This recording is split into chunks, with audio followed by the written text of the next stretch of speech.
Max Crosby, the Chicago Bears, and Jeremy Fowler from ESPN just lit up the whole city. This is not some Twitter rumor. This is not speculation from a third-rate reporter. This is the most respected insider in all of NFL coverage saying the Bears have not let go of the dream of bringing the most dominant edge rusher on the market to Halas Hall. And the implications for Caleb Williams and this defense that desperately needs pressure off the edge are absolutely massive. In this video, there are 3 news stories that are going to change the way you look at this offseason. News story number 1 is Crosby and everything ESPN dropped this morning. News story number 2 has to do with a decision that is going to break the heart of thousands of fans in this city, and with $9 million the Bears urgently need. And news story number 3 is something nobody in this fan base saw coming. 2 names that popped up today and have all of Chi-Town talking. If you are part of this city, if you have ever said bear down and actually meant it, hit like on this video right now and subscribe, because this is the construction of something historic in Chicago, and you cannot be left on the outside looking in. Let us not waste any more time. Let us jump straight into news story number 1. Max Crosby. I am getting straight to the point because this cannot wait. Max Crosby, the name the entire NFL has been throwing around for weeks. The all-pro pass rusher from the Las Vegas Raiders. The most dominant edge rusher available anywhere in the league right now. The one who, just a few weeks ago, was a signature away from becoming a Baltimore Raven in a deal that included 2 first-round picks. And according to ESPN insider Jeremy Fowler, the Chicago Bears have not let go of the dream of bringing Max Crosby to the Windy City. Listen closely to exactly what Fowler said on Get Up on ESPN, because every single word matters. Quoting him, the Bears would like to come out of the next couple of months with help on the defensive line, either edge pressure or interior help, and they have not let go of the dream that an opportunity might open up with Max Crosby if they can try to buy low now that he is back with the Raiders. They checked in on the situation a couple weeks ago. In the end, they did not get seriously involved, but he is the kind of player they would love to have. End quote. I need you to process what you just heard, because that is not some Twitter rumor. That is not speculation from a third-rate beat writer. That is Jeremy Fowler from ESPN, one of the most respected insiders in all NFL media, telling you the Chicago Bears still have their eyes locked on Max Crosby. Let me lay out the full context. A few weeks back, the Raiders and Ravens had apparently agreed on a deal that would have sent Crosby to Baltimore for 2 first-round picks. 2 first-rounders, folks. That is the kind of price teams are willing to pay for a player of that caliber. But the trade collapsed at the last second because Baltimore had medical concerns after digging into Crosby's file. And that is when everything changed for all the teams that have been monitoring the situation, including the Bears. So what does it mean when a trade that big falls apart because of medical concerns? I think it means 2 things. First, the Ravens were not willing to roll the dice with 2 first-rounders on the line, which is a completely valid business decision. Second, Crosby is still a Raider, but there is now a cloud of uncertainty hanging over his future that was not there before. And that cloud is exactly the opening teams like the Bears need to jump into the conversation. I am telling you this with total conviction. Max Crosby's situation is not nearly as closed as some people want you to believe. Football is a business, and in business, when there is money and there is willingness, people find solutions. And as we were reminded last season with the blockbuster Micah Parsons trade to the Cowboys, absolutely anything can happen in the NFL between March and September. Now, let us talk about what Crosby would mean for the Chicago Bears in concrete terms. Max Crosby is 28 years old. This is the absolute peak of his career. Over the past 3 seasons, he has consistently been one of the 2 or 3 best pass rushers in the entire league. His ability to affect quarterbacks goes way beyond sacks. Crosby pressures, chases, bats passes down, and turns every snap into a headache for the offense. That kind of player in this Bears defensive system, surrounded by the linebackers and safeties already on the roster, would turn this defense into something truly terrifying for any opponent in the NFC. Let me ask you straight up, how much better would the Chicago Bears defense be with Max Crosby screaming off the edge? Here's what I think it is the difference between having a good defense and having a defense that belongs in the conversation with the best units in franchise history. If we're really talking about reviving the monsters of the Midway, about that tradition that delivered the 1985 Super Bowl, a player like Crosby is exactly the kind of piece that pushes a team from contender to champion. But here's the hard part. The Bears have $243,000 in cap space. That is basically nothing in today's NFL. To bring Max Crosby to town, they would have to restructure existing deals, maybe cut players, and then work out a trade with the Raiders that would almost certainly include first-round picks. All of that for a team that just got back to the playoffs and needs draft capital to keep building this thing out. And I think that is the real debate every Bears fan needs to be having right now. Is it worth sacrificing 2 first-round picks and roster depth to bring Max Crosby to Chicago today? Remember, the Bears finished with only 35 sacks as a team over the entire 2025 season. 35 sacks, folks, for a franchise with the defensive tradition of the monsters of the Midway. That number is flat out unacceptable. That is exactly the kind of weakness that keeps you from winning in January, while the Packers keep banking on a line full of developmental guys, and while the Lions have a deep roster but real questions in their pass rush. Chicago has a chance to make a historic move that shifts the balance of power in the entire NFC North. I firmly believe that if the Raiders crack that door open, if the price comes down, even a little like Fowler hinted with that buy low comment, the Bears have an obligation to be in that conversation for real. This city has waited long enough for a championship. Remember the Trubisky years and all those gut punches? Remember Matt Nagy getting fired after seasons that left this fan base empty? All of that is behind us now with Caleb Williams and Ben Johnson in the building.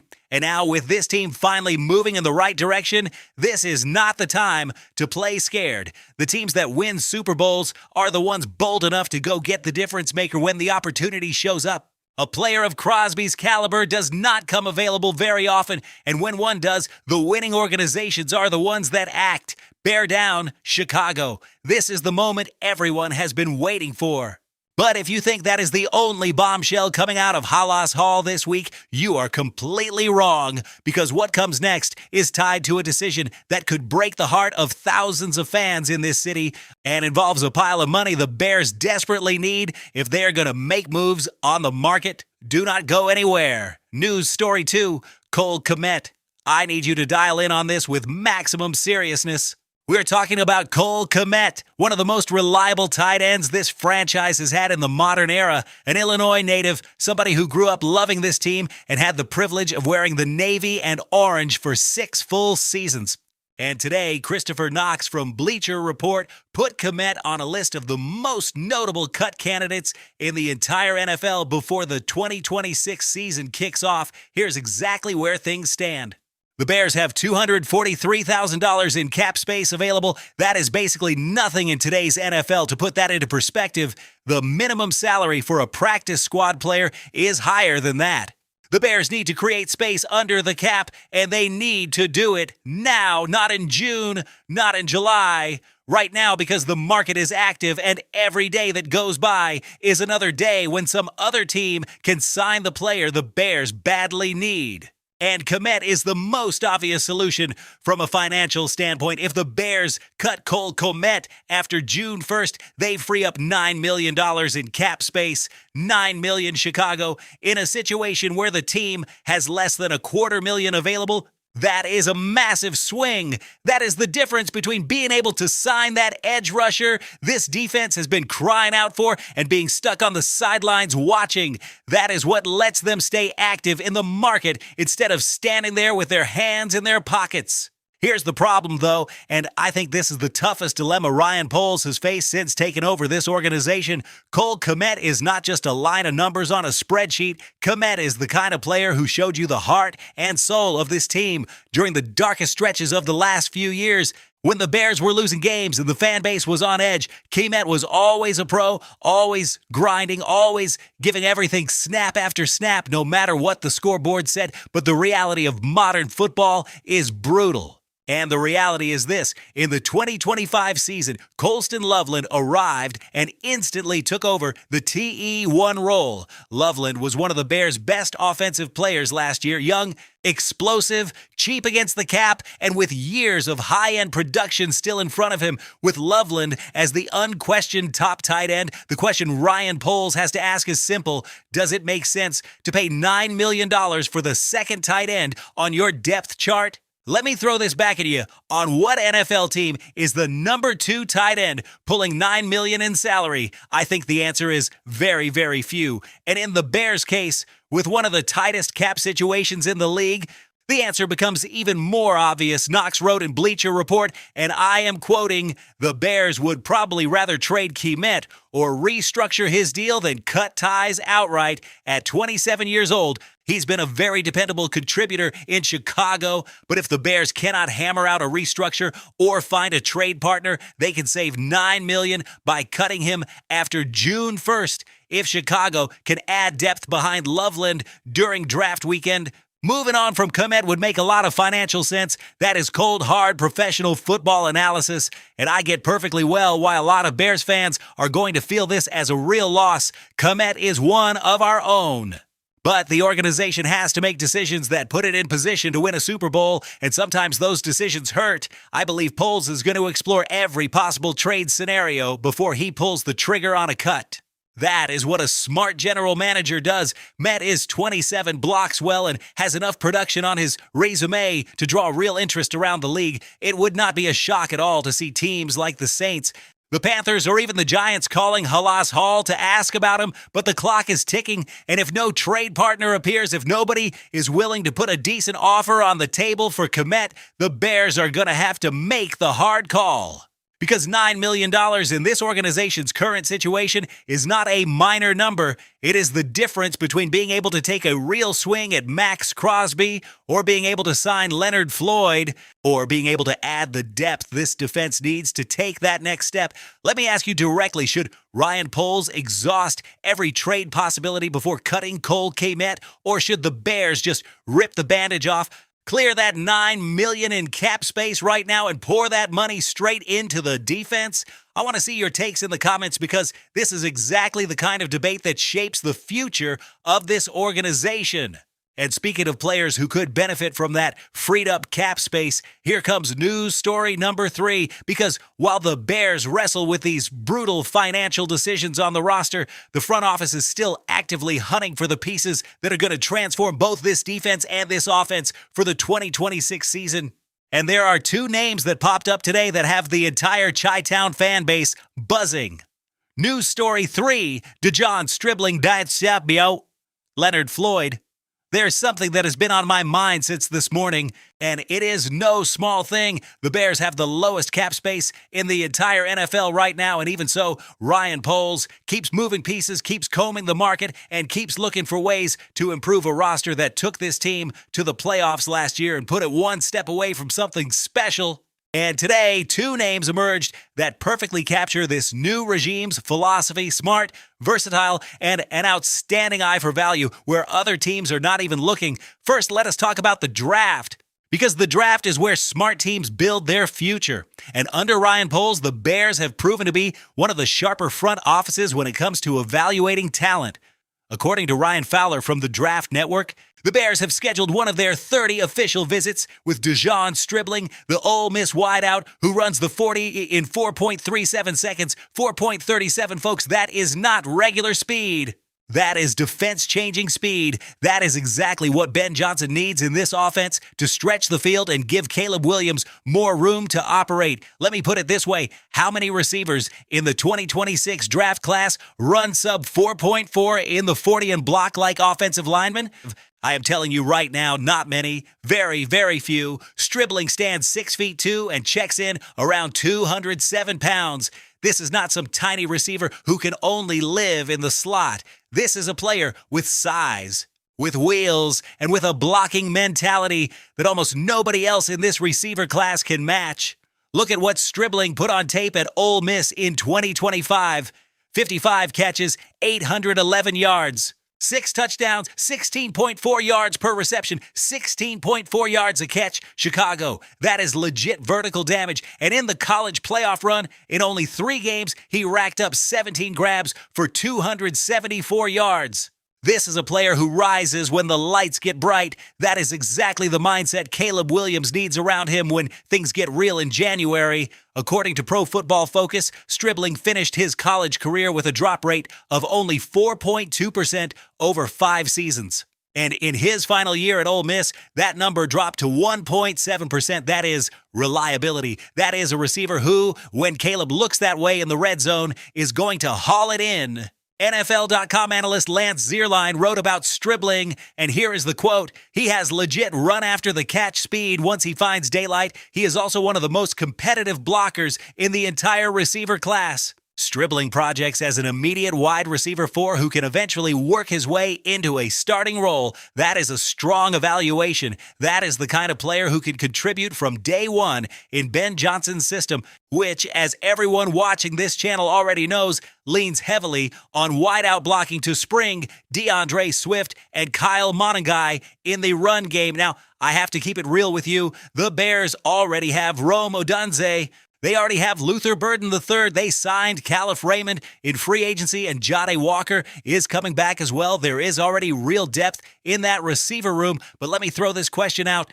Is there enough true vertical juice in that group to really stress NFC North defenses in 2026? The Packers have their receiver room locked in. The Lions have Jameson Williams sprinting downfield all day and generating explosives. The Vikings are building up their own set of weapons. Chicago needs real field-tilting speed in that receiver room, so this offense is not living and dying solely on the offensive line and the ground game, and Stribling has that in spades. His blocking competitiveness would fit perfectly in Ben Johnson's system, which, as everyone here knows, is not designed for wideouts who just run routes and vanish whenever it is a run call. Johnson wants warriors in this offense, and by all accounts, Stribling is exactly that. But here's the really interesting part of this third news story, because while the Bears are looking to the draft to juice up the offense with Stribling, at the very same time, there is a name on the free agent market that could help solve one of the most urgent problems on defense, and that name is Leonard Floyd.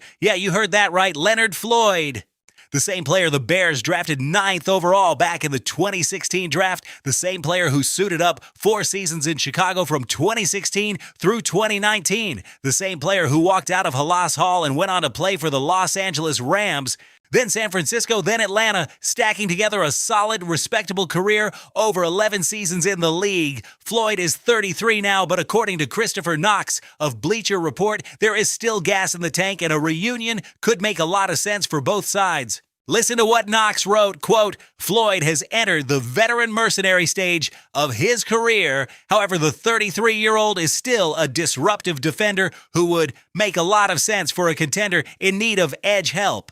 The Bears could use a boost in the pass rush department, especially after recording only 35 sacks as a team in 2025. Chicago drafted Floyd 9th overall in 2016, and while he never quite lived up to that draft slot with the Bears, he has put together a very respectable career since. A reunion would make sense for both Floyd and the Bears, end quote. And I think Knox is spot on. 35 sacks in an entire season is not a number that gets you anywhere near a Super Bowl.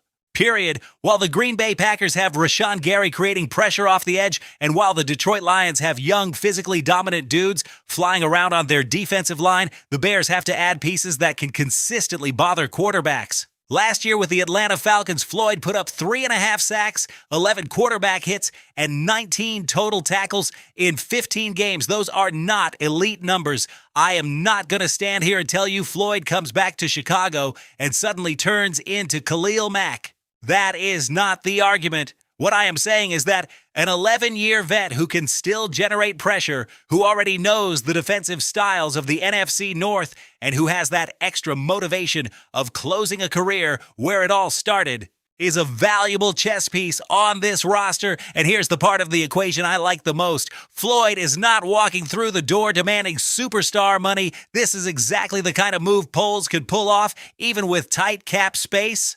The kind of smart signing other teams do not bother with because they are too busy chasing flashy names. While the Packers are shelling out cash on big extensions, and while the Lions are tying themselves up in long-term deals, Chicago can add a seasoned vet with experience, know-how, and personal motivation for a fraction of the price.